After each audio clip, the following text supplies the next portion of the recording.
Okay, my name is Christian, and today we're gonna read Tom Sawyer. So, Tom Sawyer was a young boy who lived with his aunt Polly and his brother Sid in the village of St. Petersburg by the Mississippi. He was a good boy, but he always got himself into trouble. One day, Aunt Polly was looking for him. Suddenly, he appeared with jelly on his face. Aunt Polly, Tom, I told you not to eat the jelly. Tom, oh well, Aunt Polly, look behind you. As Aunt Polly turned around, Tom ran out of the house before she could ask him anything. Tom was still running when he saw a strange boy. Tom looked at him and his new clothes and shoes. He didn't like the strange boy. Tom, what's your name? Boy, I'm not gonna tell you. Tom, you must tell me. I want to know. Boy, no, you tell me your name. Tom, I asked you first.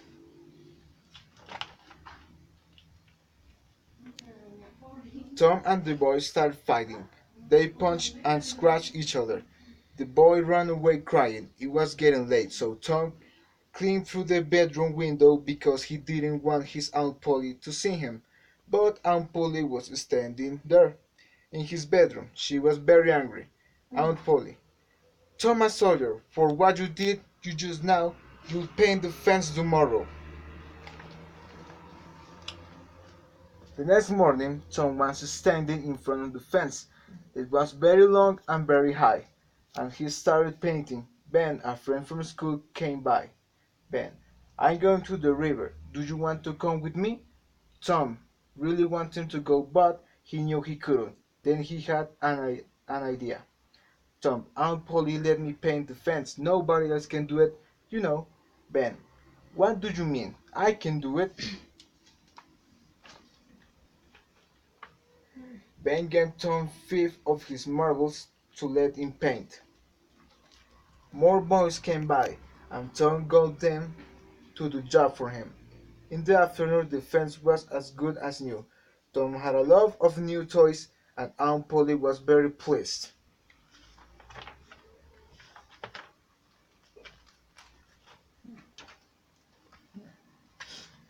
So, it was Monday morning, time for school, but Tom was very lazy on Monday mornings. He started moaning. Aunt Polly, what's the matter, Tom? Oh, I'm dying. I'm not well. My tooth hurts. Well, put it out then. Open your mouth. No, no, I'm okay, Auntie.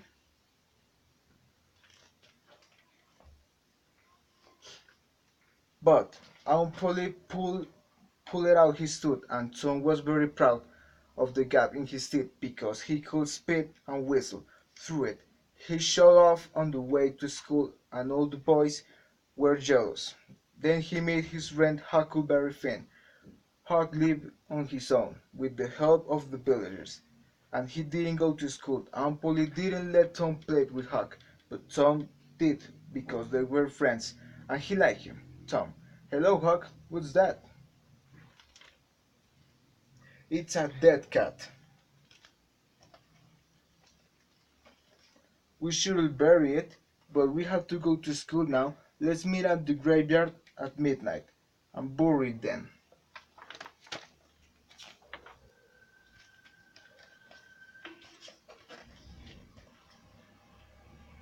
Tom was late for school, and the teacher told him to sit with the girls. Tom was happy because he could sit next to Becky Thatcher, the new girl in school. She was very beautiful and Tom liked her a lot.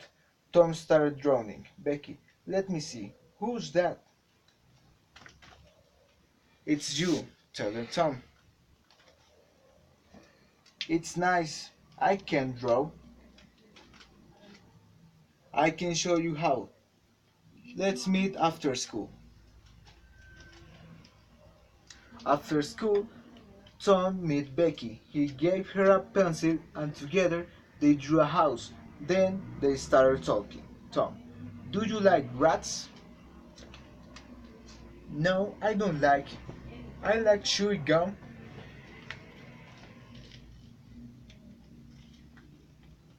Tom, don't. No, I don't like chewed gum. Here, have some, Becky. Do you want to get engaged to me? Becky, well, I don't know. Tom, come on, Becky, it's night. Me and Amy Lawrence. She started to cry and run away, to run after her, but she didn't want to listen to him. They both went home very upset.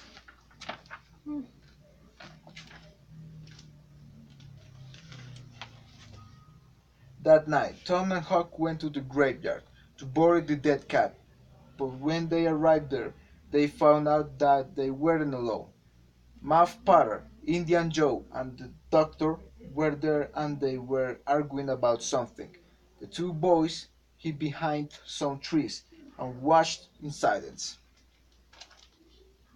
Suddenly, the doctor pushed Muff Potter and he fell down. He didn't move. Indian Joe grabbed Muff Potter's knife and killed the doctor. Later, Muff Potter woke up with his knife in his hand and the dead doctor next to him. He thought he was the one who killed the doctor, and Indian Joe didn't tell him the truth. Tom and Huckleberry waited until the man left. Huck, Tom, we must say a word. You're right, let's promise not to speak about this.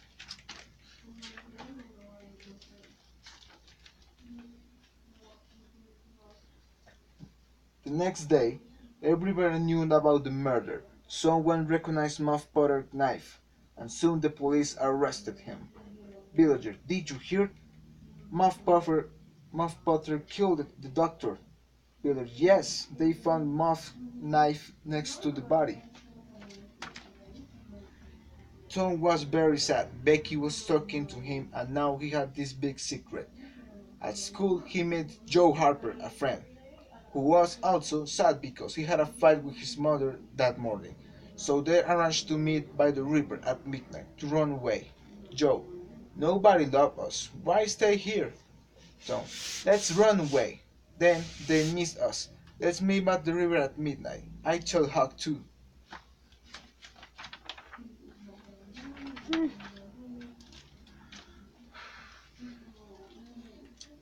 The boys meet at midnight. They had some food and other supplies with them. Tom, let's go down the river. There are some islands down there. Joe, good idea. They got on a raft and went down the river. Finally, they reached Jackson Island, and there they set up camp and fell asleep immediately. The next morning, the boys went swimming and fishing. After that, they started exploring the island. However, the island was very small, and there was nothing much to see. A few days later, the boys started to feel homesick. Joe, I want to go home. I want to see my mother. Huck, yes, let's go back home. I'm bored here. Tom, no, listen, I have an idea. It, it will be fun. Where is the raft?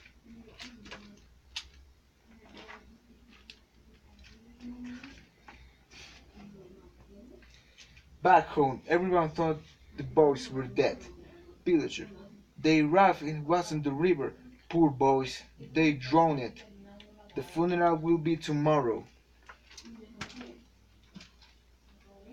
On Sunday morning, everyone in the village was at the boys' funeral. The people were all sad and many of them were crying. Tom, come on, boys, let's go in. Suddenly, the doors opened, and the three boys walking in. Aunt Polly and Joe's mother cried with joy. The boys were laughing.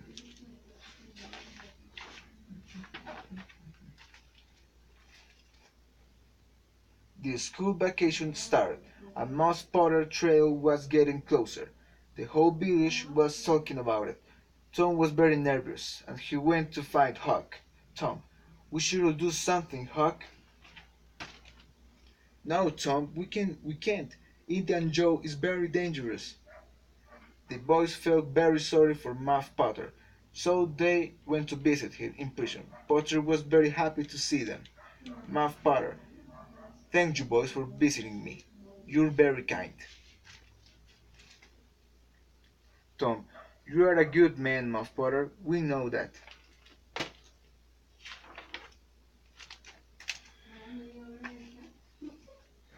The next morning, everyone was at the trail. A lot of witnesses spoke against Muff Potter.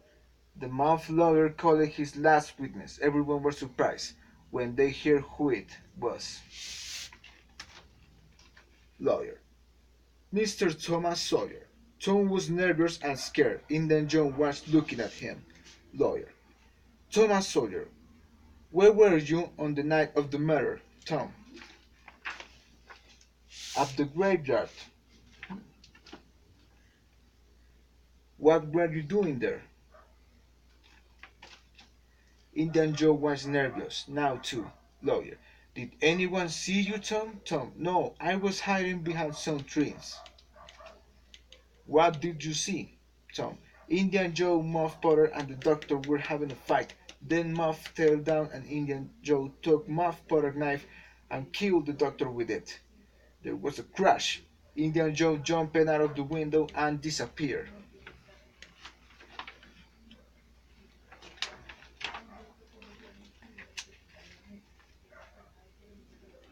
A few days passed, but no one could find Indian Joe. Muff was set free and there was no sign of Indian Joe. Tom was bored. He wanted to do something. Tom, Hope, let's go and look for a treasure. Sure, but where? Let's go to the haunted house. There are always treasures in haunted houses. The boys were scared at first, but soon they got excited and started exploring the haunted house. While they were upstairs, they heard voices. There were two men in the house. The boys recognized one of them. He was new in the village, and people called him the Spaniard. But when he spoke, the boys realized that the Spaniard was Indian Joe in disguise. Tom and Huck stood still and listened. The men were talking about stolen money. Indian Joe. We must hide the money now, man. Yes, let's hide it here, under the floor.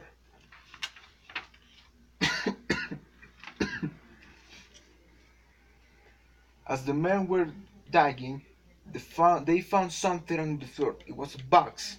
They opened it and saw it was full of, man, treasure. Look, all this money. We're rich. Indian Joe. Shh, nobody must know. We must hide the treasure. Man, yes, but where? Indian Joe. Well, hide it at number 2 under the cross. Let's go.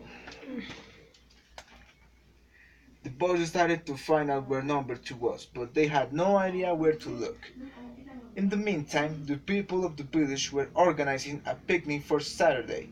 Tom was very excited because Becky Thatcher would be there.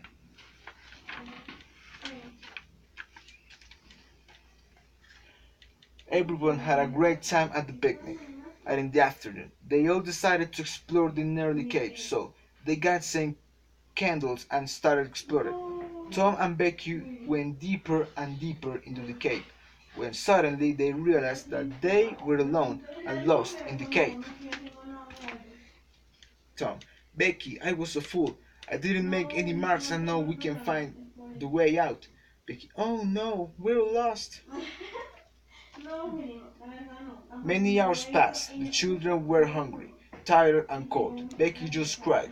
Tom decided to do something, but as he was wandering the cave, he almost bumped into Indian Joe. He ran to Becky and told her to be quiet.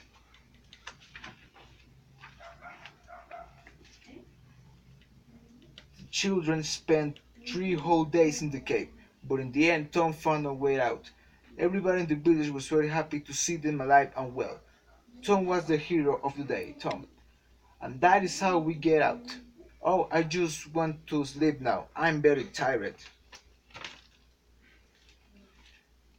2 weeks later, Tom was at Becky's house, and when he was talking to Judge Thatcher, Becky's dad, about their adventure in the cave. Just then, Judge Thatcher said that they put a huge iron door on the entrance of the cave. When he heard that, Tom went white. George Thatcher. What's the matter, Tom?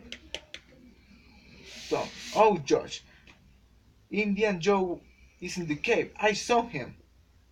George Thatcher immediately sent some men to the cave, but unfortunately, they found Indian Joe dead.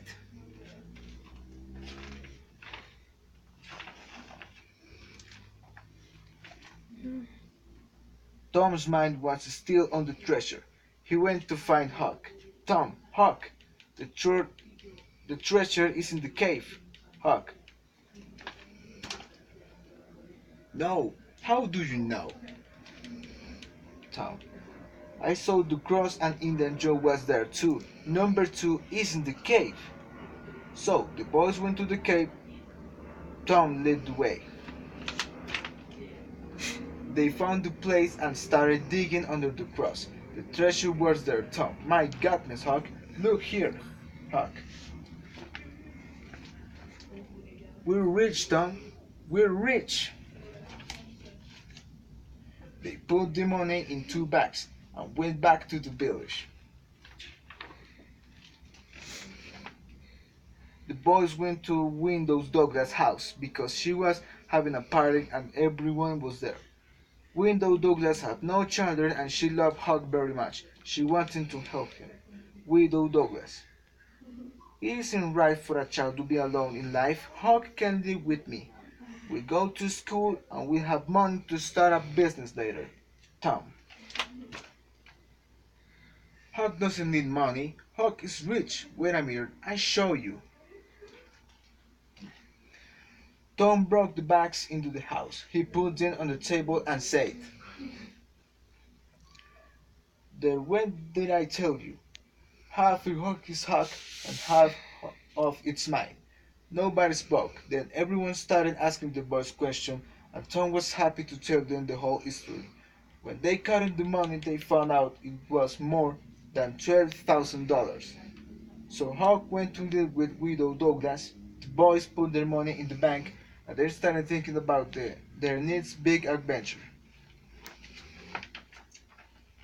And that is the end.